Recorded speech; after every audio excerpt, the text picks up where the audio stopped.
Friends, आपके अपने YouTube channel study motion में आपका स्वागत है। फ्रेंड्स, आज है 6 जुलाई और 6 जुलाई 2020 को लेकर मैंने कुछ करंट अफेयर को रखा है।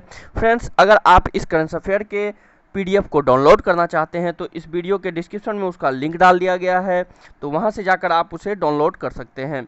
फ्रेंड्स, अगर आप टेलीग्राम यूज करते हैं तो टेलीग्राम का भी लिंक इस वीडियो के डिस्क्रिप्शन में डाल दिया गया है, तो वहां से जाकर आप हर दिन का PDF करंट अफेयर का देख सकते हैं और डाउनलोड कर सकते हैं। फ्रेंड्स, जैसा कि आप जानते हैं प्रत्येक दिन एक क्वेश्चन पूछा जाता है लास्ट में, जिसका जवाब आपको कमेंट बॉक्स में देना होता है। तो आते हैं कल के सवाल पे और देखते हैं किसका किसका जवाब सही हुआ था। तो फ्रेंड्स, कल का सवाल था राष्ट्रीय चिकित्सक दिवस नेशनल डॉक्टर्स डे निम्न में से किस दिन मनाया जाता है। तो फ्रेंड्स, 1 जुलाई को नेशनल डॉक्टर्स डे मनाया जाता है। फ्रेंड्स, आते हैं आज के पहले सवाल पे। तो आज का पहला सवाल बोलने से पहले फ्रेंड्स, अगर आप इस चैनल पर नए हैं तो प्लीज़ इस चैनल को सब्सक्राइब कर लें और बेल आइकन को प्रेस कर लें। फ्रेंड्स, तो बात करते हैं आज के पहले सवाल पे। तो पहला सवाल कहता है कि रूस में संविधान संशोधन की मंजूरी मिलने के बाद व्लादिमीर पुतिन कब तक रूस के राष्ट्रपति के पद पर रह सकते हैं। तो फ्रेंड्स, 2036 तक वह राष्ट्रपति के पद पर रह सकते हैं। फ्रेंड्स, अगर बात करूं मैं व्लादिमीर पुतिन की, तो उनका जन्म 7 अक्टूबर 1952 को हुआ था। पुतिन 7 मई 2012 से रूस के राष्ट्रपति हैं। इससे पहले वो साल 1999 से 2000 और साल 2008 से 2012 तक रूस के प्रधानमंत्री रह चुके हैं। फ्रेंड्स, 67 वर्षीय पुतिन अगर 2036 तक रूस की सत्ता में बने रहते हैं तो उस समय उनकी उम्र 83 साल होगी। फ्रेंड्स, अब आते हैं आज के दूसरे नंबर के क्वेश्चन पर। दूसरा नंबर का क्वेश्चन कहता है हाल ही में फिल्म जगत की किस मशहूर कोरियोग्राफर का कार्डियक अरेस्ट के चलते मुंबई में निधन हो गया। तो फ्रेंड्स, सरोज खान का हाल ही में निधन हो गया है। फ्रेंड्स, फिल्म जगत की मशहूर कोरियोग्राफर सरोज खान का कार्डियक अरेस्ट के चलते मुंबई में निधन हो गया। वे बीते कुछ दिनों से अस्वस्थ चल रही थी। वे 71 साल की थी। उन्होंने साल 2019 में कलंक और Manikarnika the queen of Jhansi में एक गाने को कोरियोग्राफ किया था। फ्रेंड्स, गौरतलब है कि सरोज खान पिछले 40 साल में 2000 से ज़्यादा गानों को कोरियोग्राफ कर चुकी थी। फ्रेंड्स, आते हैं आज के तीसरे नंबर के क्वेश्चन पे। तो तीसरा नंबर का क्वेश्चन कहता है कि हाल ही में गंगोत्री राष्ट्रीय उद्यान में सड़कों के विकास हेतु किस राज्य वन जीव सलाहकार बोर्ड ने वन भूमि की हस्तांतरण वाले प्रस्तावों को मंजूरी दी है। तो फ्रेंड्स, उत्तराखंड के, है ना। उल्लेखनीय है कि गंगोत्री नेशनल पार्क एक संरक्षित क्षेत्र है और सड़कों के लिए निर्माण के लिए हस्तांतरित किए जाने वाली वन भूमि चीन के साथ सटी अंतर्राष्ट्रीय सीमा के पास है।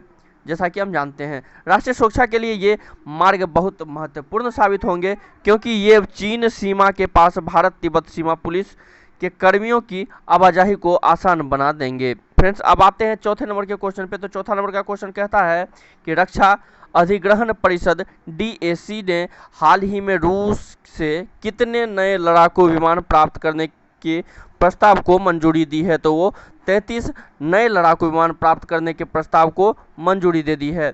फ्रेंड्स, केंद्र सरकार ने 33 लड़ाकू जेट विमान समेत कई तरह के रक्षा उपकरण खरीदने की योजना बनाई है। इस रक्षा खरीद पर कुल मिलाकर 38,900 करोड़ रुपए का खर्च आ सकता है, ऐसा अनुमान लगाया जा रहा है। रक्षा अधिग्रहण परिषद की बैठक में 21 MiG-29 और 12 सुखाई ASU-30 MKI लड़ाकू विमान की खरीद के प्रस्ताव को मंजूरी दे दी है।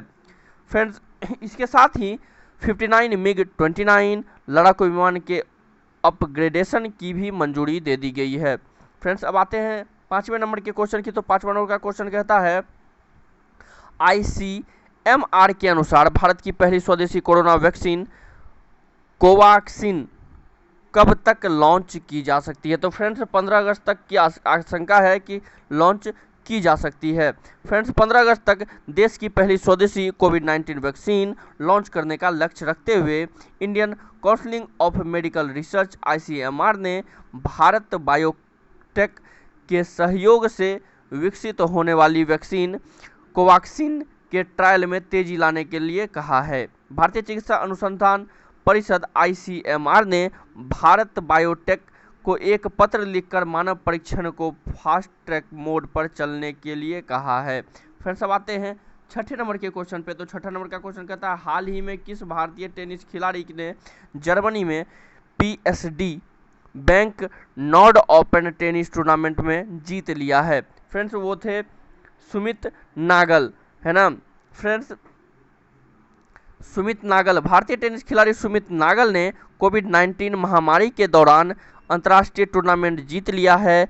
इसी के साथ वे इस महामारी के बीच कोई इंटरनेशनल टूर्नामेंट जीतने वाले पहले भारतीय बन गए हैं। फ्रेंड्स उन्होंने जर्मनी में PSD bank Nord open clay court tournament के फाइनल में दूसरे वरीय मेजबानी खिलाड़ी डेनियल मसूर को 6-1, 6-3 से हरा दिया है।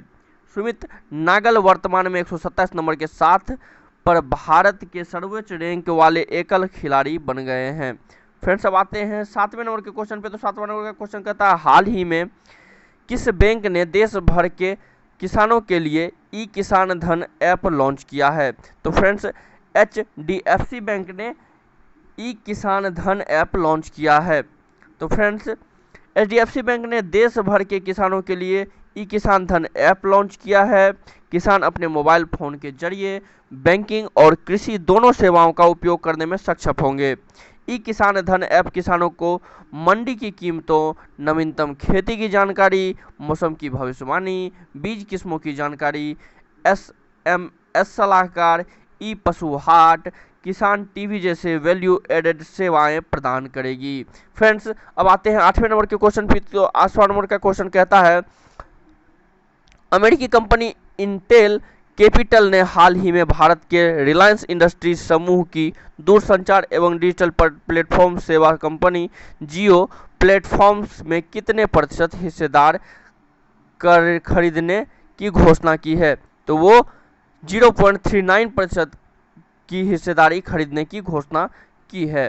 फ्रेंड्स अमेरिकी कंपनी इंटेल कैपिटल ने भारत के रिलायंस इंडस्ट्रीज समूह के दूरसंचार एवं डिजिटल प्लेटफॉर्म सेवा कंपनी जियो प्लेटफॉर्म में 0.39% हिस्सेदारी खरीदने की घोषणा की है। फ्रेंड्स अब आते हैं अगले नंबर के क्वेश्चन पे। तो अगला नंबर का क्वेश्चन कहता है, सड़क परिवहन और राजमार्ग मंत्रालय ने कितने लाख रुपए की बीमा कैप के साथ सड़क दुर्घटना पीड़ितों के लिए कैशलेस योजना शुरू करने की तैयारी की है? तो फ्रेंड्स वो है 2.5 लाख रुपए की तैयारी की है।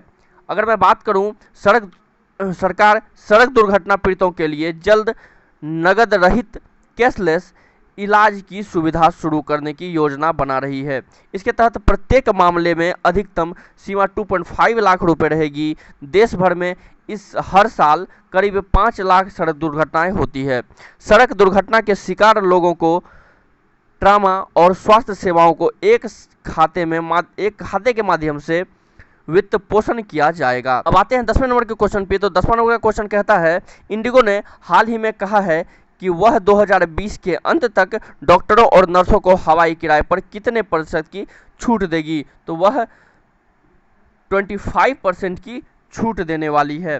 फ्रेंड्स अगर मैं बात करूं इंडिगो की, तो इंडिगो ने हाल ही में कहा है कि वह 2020 के अंत तक डॉक्टरों और नर्सों को हवाई किराए पर 25% की छूट देगी, क्योंकि ये कोरोना वायरस वैश्विक महामारी के खिलाफ लड़ाई में अग्रिम मोर्चे पर काम कर रहे हैं। बिल्कुल सही बात है, डॉक्टर्स सबसे पहले काम कर रहे हैं कोविड-19 के लिए। यह छूट 1 जुलाई 2020 से 31 दिसंबर 2020 तक के यात्रा के लिए दी जाएगी। इंडिगो ने इस योजना को टफ कुकी अभियान का नाम दिया है। तो फ्रेंड्स अब आते हैं आज के सवाल पे।